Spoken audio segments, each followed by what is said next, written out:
Welcome back to Movies TV Mad. You can follow me on X at Movies TV Mad and on Instagram and on Threads at Movies TV Mad X. A very warm welcome to Wednesday's edition of the Movies TV Mad Daily. James Gunn says he's finished all his casting in Atlanta. Wait, no Mar and Pa Kent? No Jonathan and Martha Kent? What's wrong with this picture? Is he waiting to announce them? There were rumours that he was looking for African American actors to play Mar and Pa Kent. Okay, I'm not really for ticking the boxes there, but anyway. But there's no Mar and Pa Kent, and he claims he's completed all his casting. This is a big issue for me. If you ask any hardcore Superman fan or anyone at DC Comics, they will tell you that Superman is the hero that he is because of Martha and Jonathan Kent and the upbringing they gave him and the lessons that they taught him. We saw this brilliantly in Smallville. We saw it in Superman 78. We saw it in Man of Steel as well. Very, very important. So, you know, whether Mar and Pa Kent are in the film or not in the film, now I'm fine with other DC heroes being in a Superman movie. Having a living, breathing DC universe in a Superman movie is fun and exciting. I don't have an issue with that. But the fact that he announced and cast, you know, characters like Guy Gardner and Hawkgirl and cast them, and announced them before casting and announcing Mar and Pa Kent. This does point towards James Gunn not really understanding the essence of Superman. And if there is no Mar and Pa Kent in this film, it is very, very concerning, everyone, because they are the most important thing in Superman's life. Whether it's his young life, they're more important than Lana Lang, they're more important than Lois Lane. They taught him who he was. Now, I don't expect Mar and Pa Kent to be in every single scene. I'm not saying that, but they're very, very important. Now, I'm planning on making an amateur film about Jerry and Joe's version of Superman when it becomes a public domain. Now, I don't know for sure, but I do think the original comics had Superman going to some kind of boarding school, foster home. There was no Mar and Pa Kent in the original vision, so I probably won't be able to use them. That's the only way I would never use them if I couldn't. But James Gunn can absolutely use Mar and Pa Kent, and if they're not in that movie, it's a big problem, and it proves he doesn't understand Superman. How can Guy Gardner be more important to Superman than Mar and Pa Kent? How can Hawkgirl be there but not Mar and Pa Kent? As I say, I don't know for sure if they're not in the movie, but it's a bit weird now that he's saying he's completed the Atlanta casting process. And for me, that's a huge problem. You know, I've been following Superman since I was a very, very small boy. I'm not a comic book reader. I've always said that. I've always been honest. My introduction to Superman or anything comic book is via live action. I love movies. I love television. I think Bill Bixby's and Lou Ferrigno's, Kenneth Johnson's Incredible Hulk series is still the best Hulk adaptation. These were the kind of things I grew up fucking watching. So I know what I want and I know what I don't want. And, people can say, well, Superman's for kids. Well, no, Superman's for everyone. And by the way, I was a kid when I was introduced to Superman. And it makes sense as an adult that I still love him. Get it? So, Superman's for kids, yeah? Well, I was a kid when I first watched it. And I'm still a big fucking kid now. So that's okay. So shut the F up with your stupid hot takes. Mar and Pa Kent are very, very important. And the fact that James Gunn hasn't even announced them yet is very, very problematic to me. It kind of makes my blood boil. It makes me angry. And I don't like the fact that we live in a divisive, angry, easily triggered world today. But to think that he hasn't even announced Mar and Pa Kent is very, very problematic to me. And I don't get it. I don't get why they haven't been announced. I don't get why DC characters you wouldn't really see in a Superman movie in the past have been announced before Ma and Pa Kent. Doesn't make sense to me. Where are they? Now, Zack Snyder, don't forget Zack Snyder, who gets a lot of heat from so-called real DC fans, made sure there was a really, really good Ma and Pa Kent. They were, they're absolutely a brilliant version of the characters. Diane Lane is an outstanding Ma Kent, and Kevin Costner was outstanding as well. And all this shit that the movie got because, he said, what do you expect? Young Clark goes, what do you expect me to do? Let them die? And Jonathan says, maybe. Well, you know what? His priority is to protect his son, right? And he doesn't really, look, he doesn't mean you should let them die, but he's saying to him, you have to be careful because, already people are suspicious of you. They're going to take you. They're going to put you on they're going to put you in a room, in a scientific lab and start, testing you and stuff. You have to be careful, Clark. That's the point. It was an excellent version of Martha and Jonathan Kent. John Schneider and Annette O'Toole in Smallville. Also, outstanding versions of these characters. They are so important. Ma and Pa Kent are as vital as Uncle Ben and Aunt May within the Spider-Man mythos. And you must have them there. That they must play some kind of part in any Superman story, in any Superman TV show, in any Superman movie, right? And the question has to be asked why they haven't been announced yet. And I'd like to ask James Gunn that question, but you know what? I'm not going to waste my time because he's not going to answer my question. The reality is they may not be in this movie. And that does make my blood boil, and that does wind me up. It winds me up that he hasn't even announced them yet. This is a big problem because James Gunn has got problems. I am starting to feel bad for James Gunn when you look at the previous Superman movies and what he actually has to deliver. Can he deliver it? Well, my friends, the jury is out. Very interestingly, a story has reared its head again. A very beautiful head, and it's called Scarlett Johansson. Now, I wasn't sure about Scarlett and how old she is. She's around the same age that Amy Adams was when she was cast as Lois Lane. Yes, you know where I'm going here. She's nearly ready to sign a contract to be part of the Jurassic World movie that comes out next year around the same time as James Gunn's Superman. So she's going to be the competition. Big movies need big actors, need movie stars. They need marquee value. And as I've said in the past, James Gunn's Superman has zero marquee value. They're all very good, talented actors. I'm not attempting to disrespect the casting. I like the casting in terms of talent, but the movie has no marquee value. Apart from Nicholas Hoult, they're not really movie stars. You can have an unknown as Superman. You can have someone who's been around, but not many people know her, unless they watched the fabulous Mrs. Maisel or Miss Maisel, whatever it was called, in Rachel Brosnahan, a really, really talented actor. I don't think she's bad casting as Lois. I just think that seeing that Scarlett Johansson is back in the business of blockbusters, I think she would have been a beautiful, stunning Lois Lane. And the woman can act. I think it's a huge missed opportunity from James Gunn. Yes, if I knew she was available, if I knew that they were looking to put her in a Jurassic World movie that's coming out around the same time as my movie, I would have grabbed hold of her as Lois Lane immediately. A huge missed opportunity, if you ask me. But she's not going to be Lois Lane. She's going to be, in a movie from the opposition. And Universal have done it again.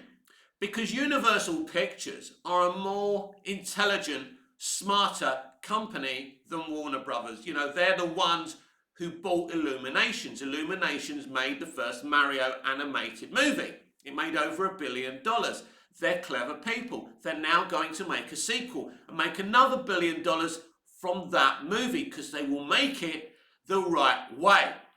And here's the thing, Warner Brothers haven't been a smart company for a very long time. We celebrated the 8-year anniversary of Batman vs Superman. I spoke about it in yesterday's video. They kiboshed what Snyder was planning.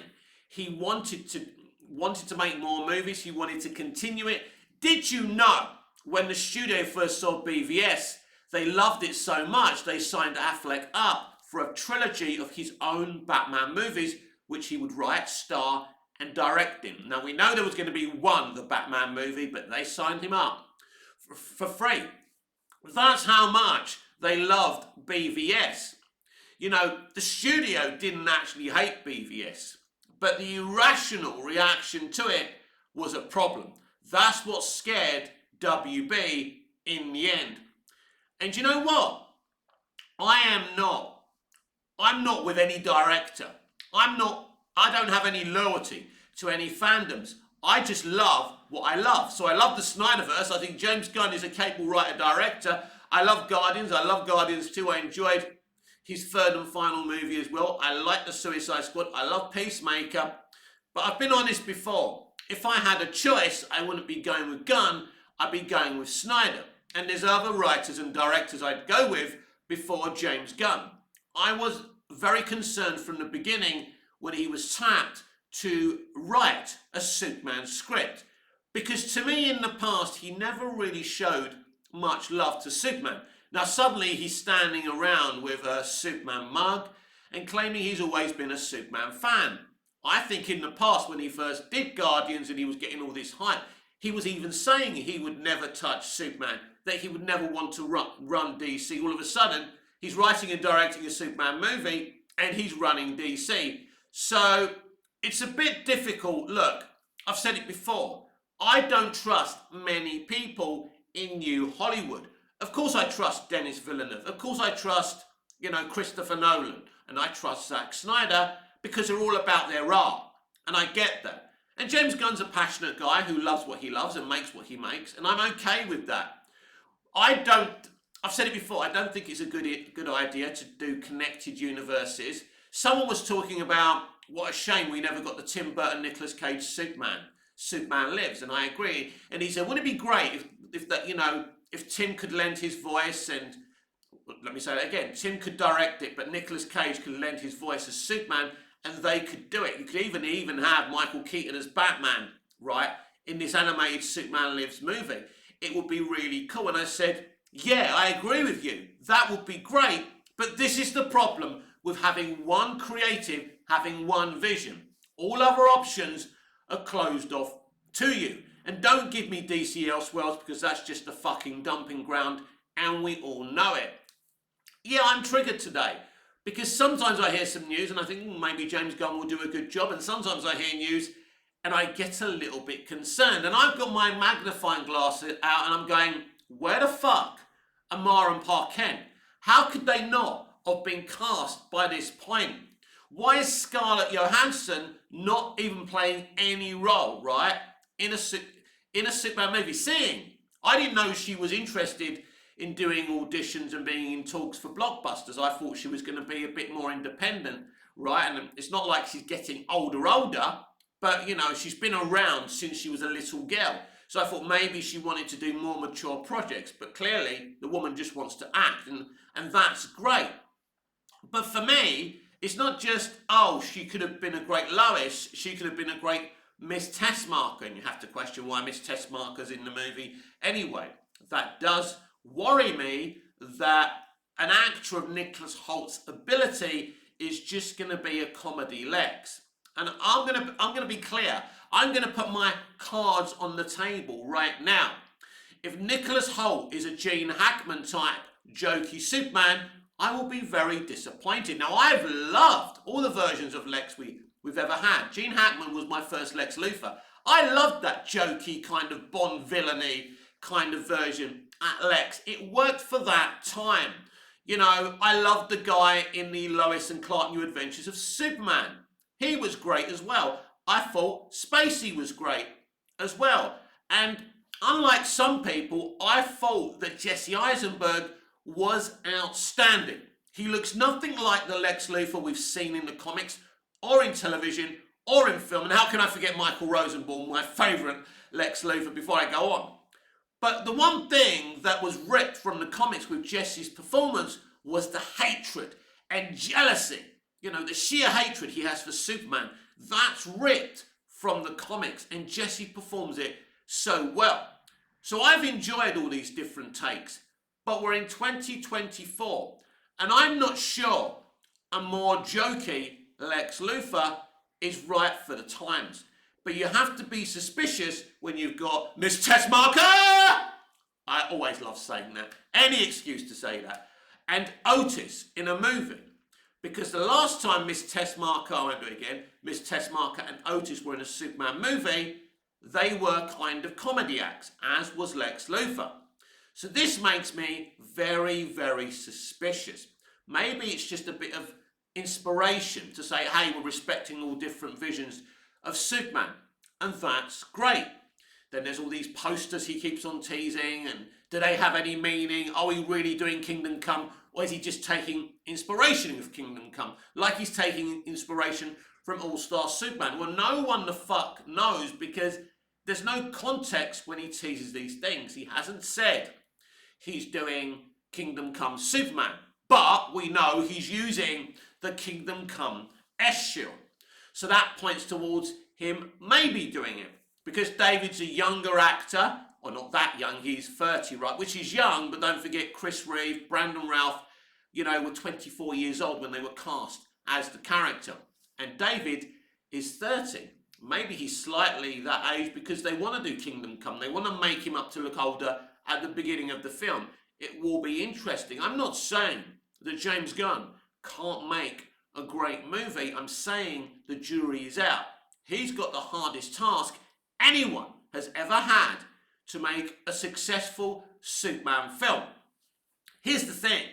The general audience, because I talk to people who are not, plugged in 24/7, I know the general audience very, very well. The general audience are people I know in my everyday life, and they're not nerds, they're not geeks. They don't give a shit about, capes and, about reviews for this and reviews for that, right? And everyone I talk to, I ask, have you heard about the new Superman film? No. The general audience, normies, don't even know there's a Superman movie in production. And that's very concerning and worrying for me as a Superman and a DC nerd. That really does concern me. So there's a lot of hurdles that James Gunn is going to have to jump over before we know if he's pulled this off. So listen, let's be clear. The odds are against James Gunn, whether you're a Snyderverse stan, whether you're a Run with Gunn fan. And I only found out about the term I run with Gunn last week, and I find it fucking hilarious. As I said earlier, I don't have any loyalty to any fandom. I just love what I love. But I do mock the era of fandom that we're in, And the thing is with the I Run With Gunn mob, that it's like, James, yes, James, yeah. Oh my God, James Gunn, please put me in your movie. And it's like, oh, have some fucking objectivity. Now, fandoms have always been great, and slightly biased. But in the past, when I was a kid, at least fandoms had objectivity. No fandoms today have actually got fucking objectivity. And that's the problem. Take me, for example. I can appreciate Snyder. I can appreciate Spielberg. I can appreciate Lucas. I can appreciate Gunn without being on that side or the other. Yes, wait for it, everyone. Let me open my imaginary dictionary. Objectivity. Yes, I just described fucking objectivity to you. And not many people have it today.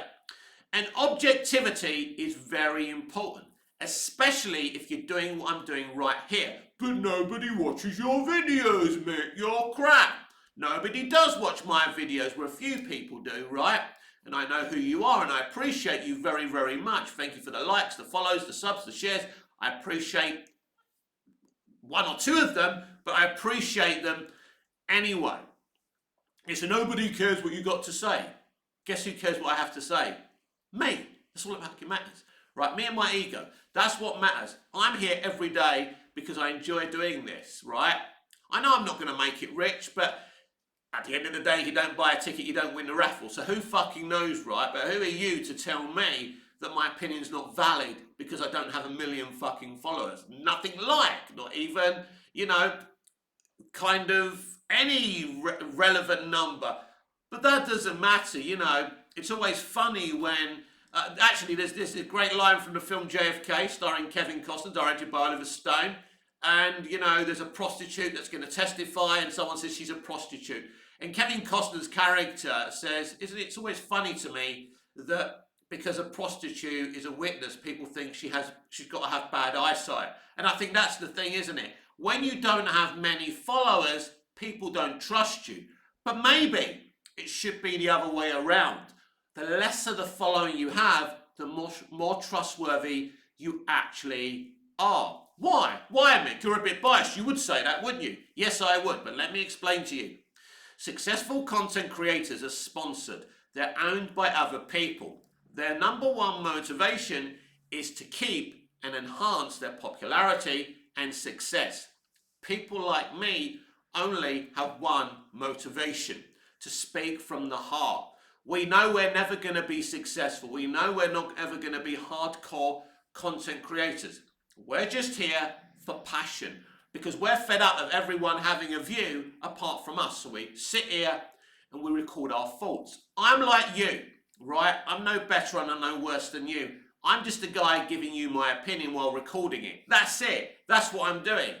And I enjoy doing that, and I hope the 1, 2, 3, 4, 5 of you, or however many of you watch the videos, I'm not sure, you know, enjoy what you're watching, and maybe, you know, have a bit of fun and forget about what's going on in your life for, you know, for half an hour each day. I'm here every day to talk about what I'm passionate about, and as I said the other day, I implore you to do the same.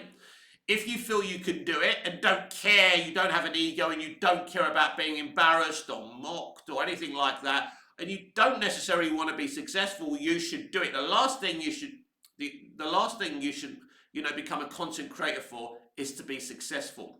Very few people who become content creators very rarely become successful.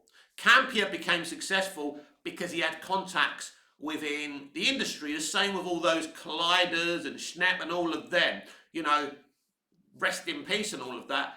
But they're all connected to Hollywood, right? And there's, you know, to actually be successful as a content creator, you really have to spend money on advertising. You have to keep on sharing every hour and all that. And I'm never going to do that. I'm too fucking lazy. So this is me. This is who I am. I'm passionate about television. I'm passionate about movies. I love Superman and I love DC movies as well. And that's where my passion is. And to me, you know, the fact is that the first film I ever saw was Superman 78. And for me, you know, going back to Mara Park Kent, seeing Glenn Ford and Phyllis Thaxter playing those parts so well was very, very important. It was very, very Norman Rockwell. It was very peaceful. It's a quiet upbringing. And that, to me, is who Superman is. He's just a boy who was brought up on a farm in Kansas, and that's what makes him very special. Mara and Pa Kent are the character's heart. This is why he's so innocent. That's why he believes in truth, justice, and the American way. Now, when you go to Metropolis, you get the reaction of, huh? You'll be fighting every elected official in the White House, as Lois Lane says to Christopher Reeve's Superman in Superman 78. It's right that you have that cynical point of view to something that's very, very outdated, even in the 70s. But he's very innocent. He's very naive. And Mara and Pa Kent come from that, you know, naive, kind of faithful, you know, kind of old-fashioned kind of America. And it's important. And it matters if you want to tell Superman stories. And, you know, if you don't think Mara and Pa Kent are important, then you really don't understand Superman, James Gunn. And as I said earlier, just for the fact that he cast and announced Guy Gardner and Hawkgirl before even speaking about Mara and Pa Kent, because by the way, he hasn't even mentioned them. Where are they? he's cast all the other important players as well. You know, Perry White, Jimmy Olsen, Lois Lane, they're all there. You know, I think we're going to have a Fortress of Solitude. He has, you know, he obviously went to Norway where it's very cold. So we're making that assumption, hopefully, and hopefully it's a grand looking, you know, Fortress of Solitude as well. But, you know, Mar and Pa Kent are huge. They're important, and they should have been two of the characters announced and cast at the very beginning with Lois Lane, Jimmy Olsen, and Lex Luthor. And they're more fucking important than Otis, right? And Miss Tessmacher. So it's a bit strange to me. It's a red flag. To me, it's a definite red flag. Look, as I said, I'll react to things as I hear them. And when there's something to be positive about, I'll be positive. I don't have any agendas one way or the other. But I see what I see as a fan, because that's all I am at the end of the day. And my opinion here is that it's very problematic that we haven't heard anything about Mar and Pa Kent. And as I said earlier, there were rumours that he was looking for a couple of kind of maybe black people, you know, Latino people, Latinx, however you like that culture to be like referenced to. It's up to you, whatever, you know, whatever tickles your chin, you know. But for me personally, they should be white because they've always been white. But if you want to cultural swap characters from one colour to another, why can't Lex Luthor be black? Why can't the villain, instead of being a white guy, be a black guy? I'll tell you why. We all know why, don't we? Actually, I'm not going to tell you why, because you already know. Because that's not how these people think. You know, they would never, you know, change the culture of, you know, a white villain to a black villain, because that doesn't shape their propaganda, right? It was okay for Matt Reeves to cast a black man, a very good black actor in Jeffrey Wright, to be clear, and he's a brilliant, you know, Jim Gordon, don't get me wrong. But he would never have had the Riddler, who's supposed to be an incel, right? You know, played by a black actor, because it's all about propaganda. I've spoken about the Batman, love it, but there's a lot of white racism in that film. The white guys are bad, and the minorities, mainly the African Americans, are good. And, you know, that's what entertainment is today. That's what it's become. They're trying to say, well, 30, 40 years ago, it was the white people who were good and the black people who were playing villain roles. That's a problem as well. That should never be done, you know, proportionately. You know, but there's nothing wrong with gay people dying in films and TV. There's nothing wrong with black people being villains, as long as they're not always villains, right? If, you know, everything is about balance in life. But this is the way entertainment's going today. Oh, do you like my hat? Probably not. Do you know what? I just wanted to look a bit different today. Says I wear this white shirt. Why do you wear the same shirts on each videos? Well, right, listen, I don't wear this shirt all day. I just want to look smart on my video, so I just stick a shirt. And it's not just one white shirt, and the other ones with the shapes, I've got lots of them, right? But why should I have to prove to you that I'm not wearing the same thing all day, every day? Up yours, man. It's none of your fucking business. So that's why I'm wearing the cap today, right? Just to look a bit different. I like it. It's actually been balancing on my bedpost for about 6 months. Oh, I like that hat. I'll wear it, and that's why I'm wearing it. But yeah, so, you know, never get it twisted how important Mar and Pa Kent are to the Superman mythos. And they're not already being announced. Whether they're going to be announced eventually and they're going to be involved eventually, it's a problem. I know he's not making an origin movie, and that's his decision. That, to me, I have mixed emotions about that. It means you can just get on with the movie, and that's great. But I've also enjoyed how Superman 78, Man of Steel, and Smallville did that origin story so well. And what's interesting is Superman 78 do it one way, Smallville do it very differently, and so does Man of Steel. So it doesn't always have to be the same, but maybe James Gunn is a bit concerned that the origins have done so well that he can't get to that level. That actually wouldn't surprise me. So we'll see if and when he does announce and cast Amaran Parkin. But let's be clear, if he doesn't, it's not a good thing, and it can't be defended by his fans.